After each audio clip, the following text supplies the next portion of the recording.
And welcome back again. अगर आप data scientist या डेटा एक्सपर्ट हैं, मशीन लर्निंग या डीप लर्निंग से इंटरेस्ट रखते हैं, तो आई एम प्रीटी श्योर आपको इन्वर्स फंक्शन से भी इंटरेस्ट रखना चाहिए, क्योंकि जब आप एक फंक्शंस को सॉल्व करना जानते हैं तो उसकी इन्वर्स की भी अंडरस्टैंडिंग आपको ज़रूर होनी चाहिए। मैं उफाद हुसैन, आप ये video the course of the calculus and trigonometric में चैप्टर 5 को डिस्कस करते हुए देख रहे हैं।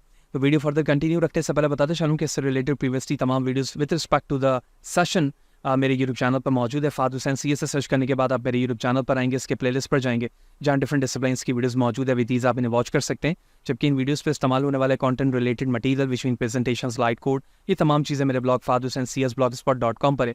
तमाम मटीरियल को फ्रीली डाउनलोड करके यूज़ किया जा सकता है।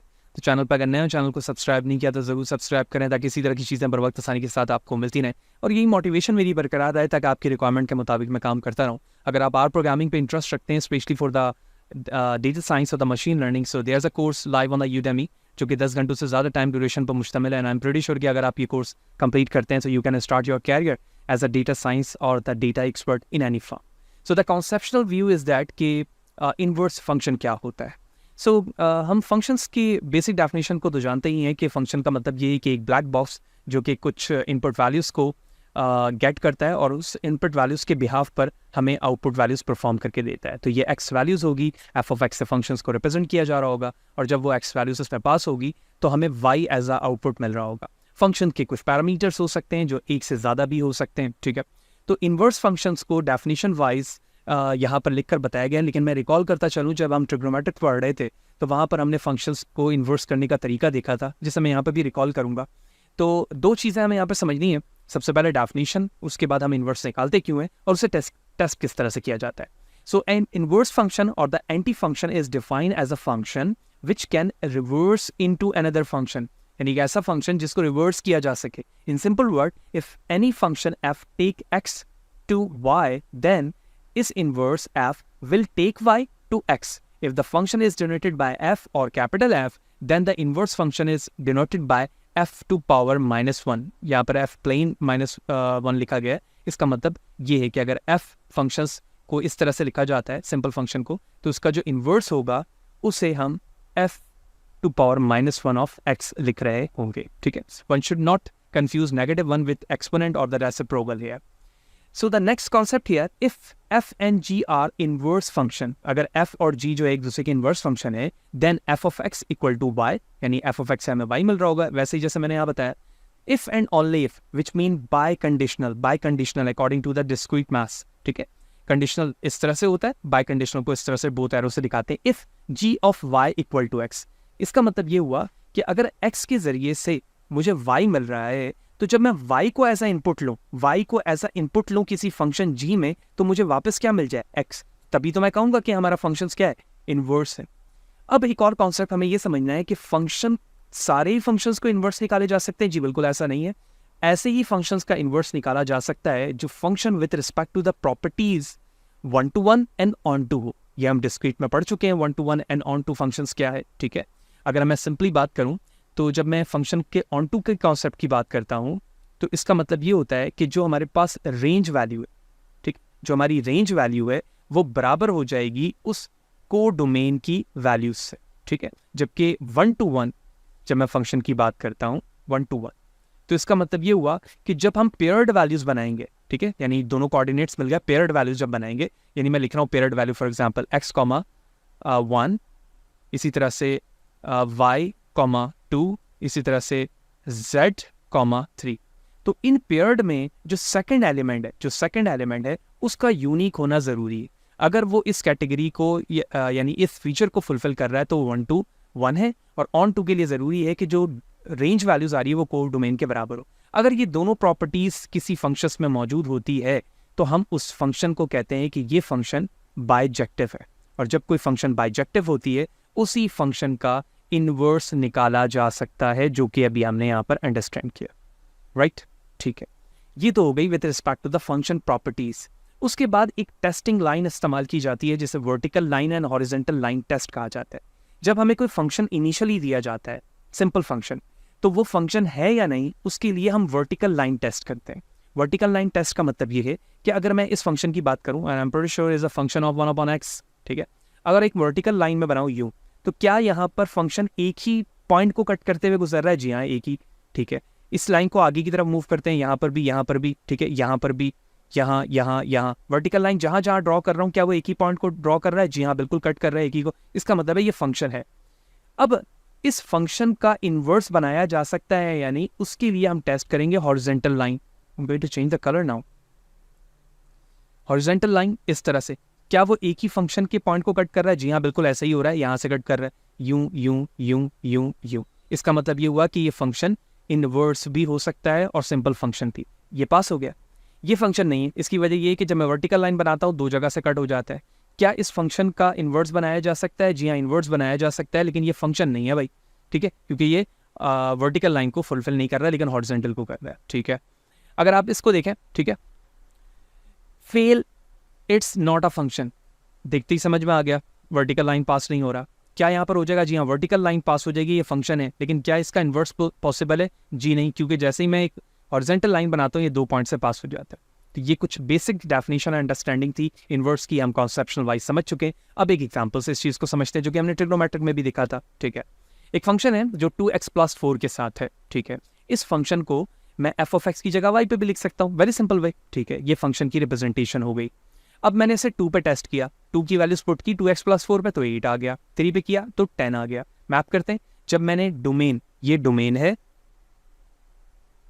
ये कोडोमेन है,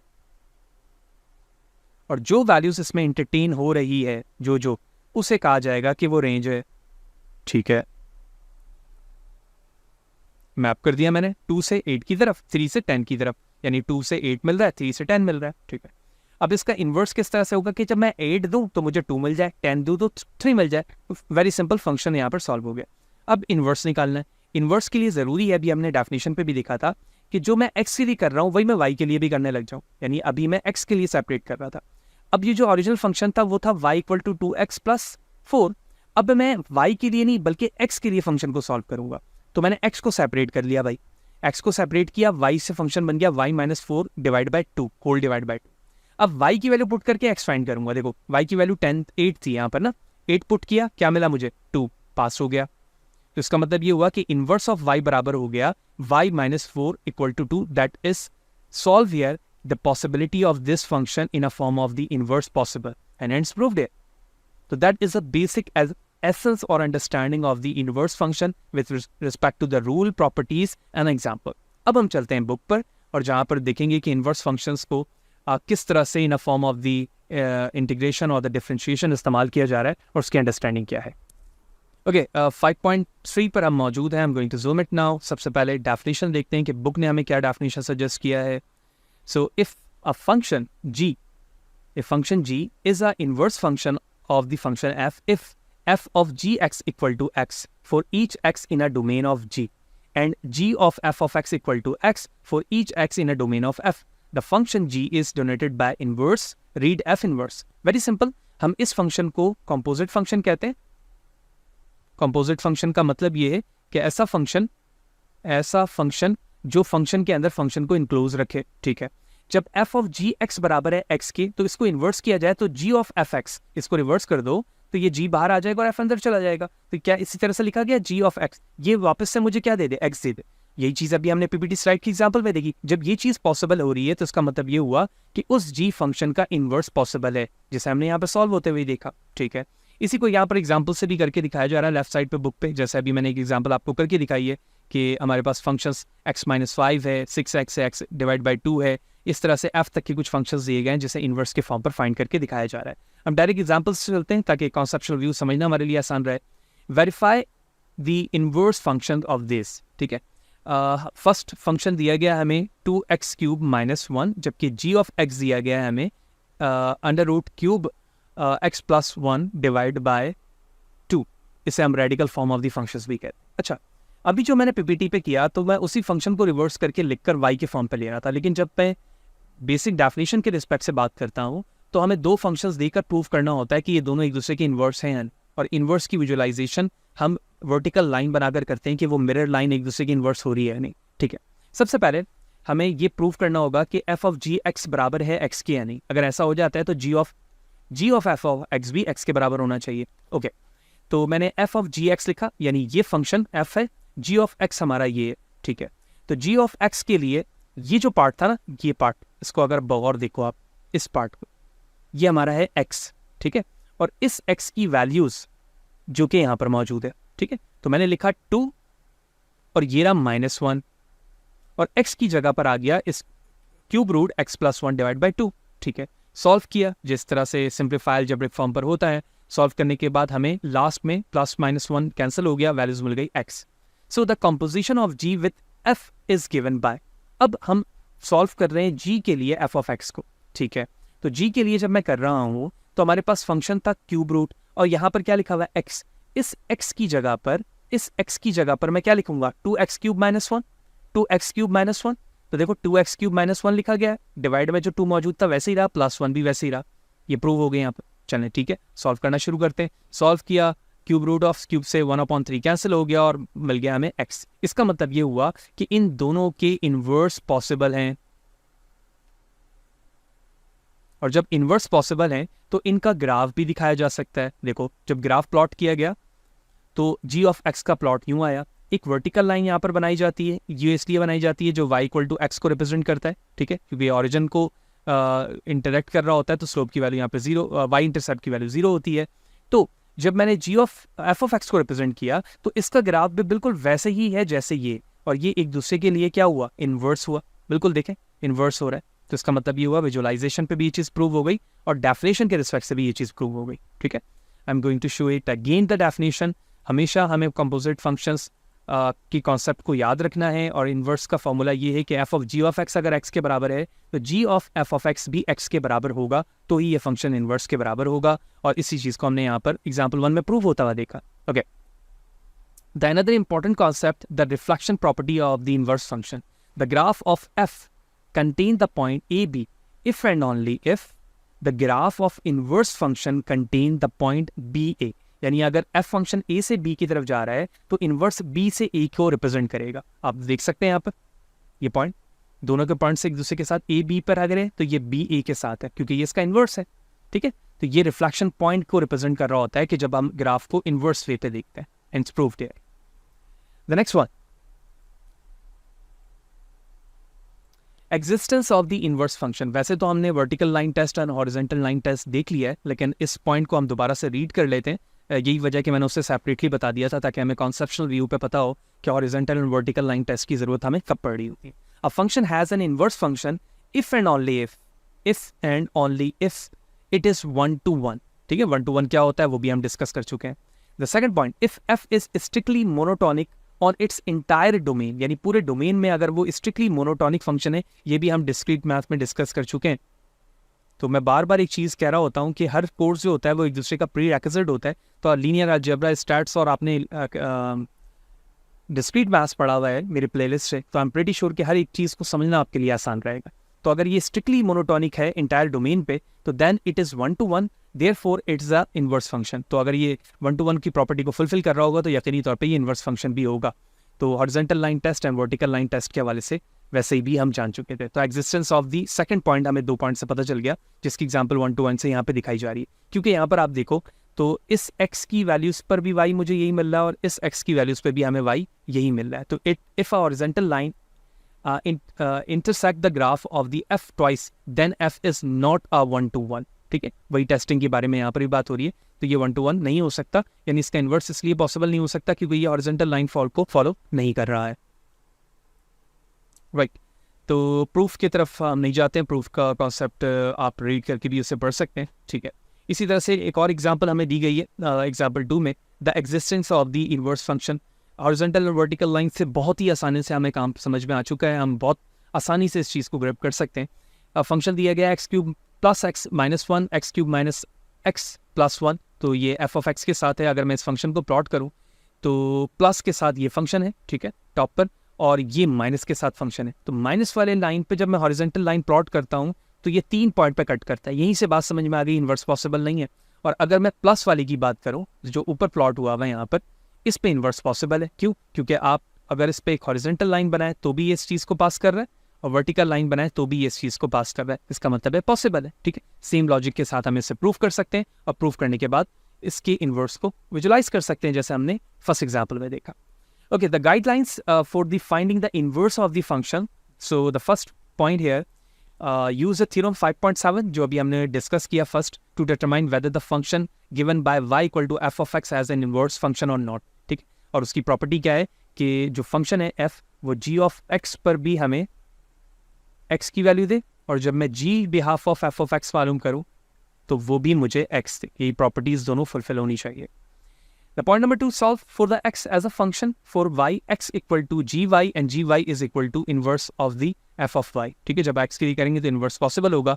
Interchange x and y that result equation y equal to inverse of x. यानी जब interchange करेंगे, जैसे हमने PPT examples में मैंने करके दिखाया, तो वहाँ पर उसका inverse possible हो जाएगा. Define the domain of the inverse of the range of the function.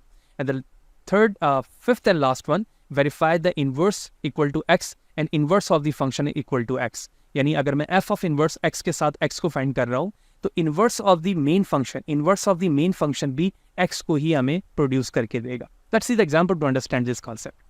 हमें एक radical form of the function दिया गया है square root 2x minus 3. ठीक है, हमें inverse मालूम करना है इसका. ठीक है, अगर मैं इस फंक्शन को सिंपली ड्रॉ करूँ, ठीक है, तो सिंपली ड्रॉ ये इस तरह से पॉइंट पर हो रहा है. ठीक है, ये इसका बेसिक फंक्शन है, और इस फंक्शन को अगर आप y इन्वर्स फॉर्म पर लिखेंगे, यानी आप इसको y के लिए सॉल्व करेंगे, तो y के लिए सॉल्व करते वक्त इसे लिखा जाएगा x square plus 3 divide by 2. ठीक है, किस तरह से याद देखें, तो इस फंक्शन को पहले f of x के साथ लिखा गया, तो y के साथ इस तरह से लिखा जा सकता है. जी बिल्कुल लिखा जा सकता है. अब मुझे x को सेपरेट करना है क्योंकि मैं इन्वर्स निकालना चाह रहा हूँ, तो x के लिए सेपरेट किया, x की वैल्यूज ये आ गई. ठीक है, तो जब मैंने x के लिए सेपरेट किया गया, तो जो x की वैल्यूज से यहाँ पर इनपुट आ रहा हो, आउटपुट आ रहा होगा, वही y की वैल्यूज से यहाँ पर वही आउटपुट और इनपुट बन जाएगा जो टॉप पर था यहाँ पर. ठीक है, यही चीज हमने एग्जांपल में भी देखी. ठीक है, तो इनवर्स ऑफ द फंक्शन बराबर हो जाएगा x square plus 3 divide by 2, same ऐसे. ठीक है, अब हमें वो कॉन्सेप्ट देखना है जो टॉप पर बात हो रही थी कि द इनवर्स, इस पॉइंट की बात हो रही है, पॉइंट नंबर 5 की. That's a very important concept. ठीक है, ये पॉइंट, इस पॉइंट पे ये बात की गई कि जो इन्वर्स है, अगर मैं फंक्शन को इन्वर्स के बिहाफ पर देखूं तो x आना चाहिए, इन्वर्स ऑफ द फंक्शन पर भी x मिले मुझे. ठीक है, तो मैंने कहा the function of inverse of x, तो ये मेन फंक्शन था. ठीक है, इस फंक्शन को जब मैंने सॉल्व किया, ठीक है, क्योंकि ये जो वैल्यूज है ना, ये x की है भाई, ये x की वैल्यूज है, और बाकी जो रेस्ट ऑफ द पार्ट है वो फंक्शन का है. सॉल्व किया, हमें x मिल गया, और जब मैं इन्वर्स के साथ f of x लिखता हूँ, ये देखो ये इन्वर्स है और ये इसका x है, ये x पार्ट है और ये इन्वर्स है, इसे सॉल्व करता हूँ तो भी मुझे क्या मिल रहा है, x मिल रहा है. Which mean hence prove that कि जो इन्वर्स था इस फंक्शन का पॉसिबल था.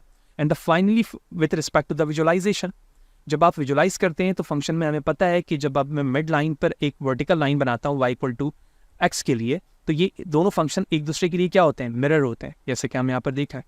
और एक और पॉइंट देखा था हमने कि जो यहाँ पर a b की वैल्यू होती है वो यहाँ b a की होती है. देखें यही है, ये अगर a और ये b है तो यहाँ पर ये b और a बन जाता है. Simple function, inverse of the function, mirror line and inverse possible according to the definition and rule. Hope you understand.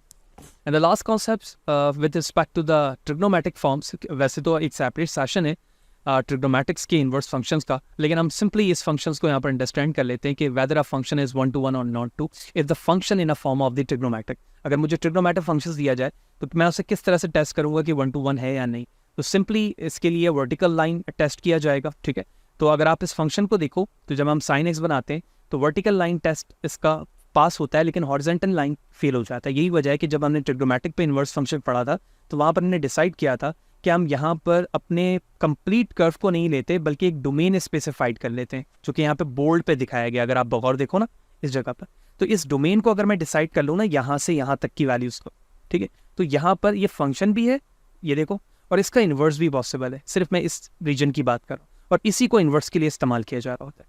तो बिहाफ ऑफ दिस मैं कह सकता हूँ कि अगर ये रीजन इस पॉइंट से इस पॉइंट तक की है जिसकी कोऑर्डिनेट्स वैल्यू π/2, 1 एंड -π/2, -1 है, तो ये ना सिर्फ 1 to 1 है बल्कि ऑन टू बी है, और इस बिहाफ पे बाइजेक्टिव होने के साथ साथ इस फंक्शन, ये फंक्शन की डेफिनेशन को भी फुलफिल करता है with respect to the vertical line and inverse की भी फुलफिल करता है with respect to the horizontal line. Hope you understand.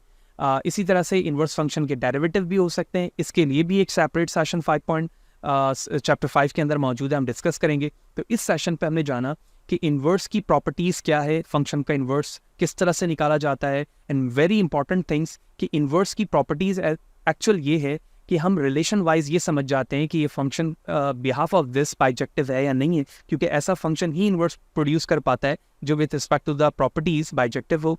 और साथ ही साथ कुछ प्रॉपर्टीज़ फंक्शन की समटाइम ऐसी होती है कि हम with respect to the x values y को फाइंड नहीं कर सकते, तो हम वाई के रिस्पेक्ट से एक्स को फाइंड कर रहे होते हैं, क्योंकि वो उस सिनेरियोज पे समटाइम ईजी होता है।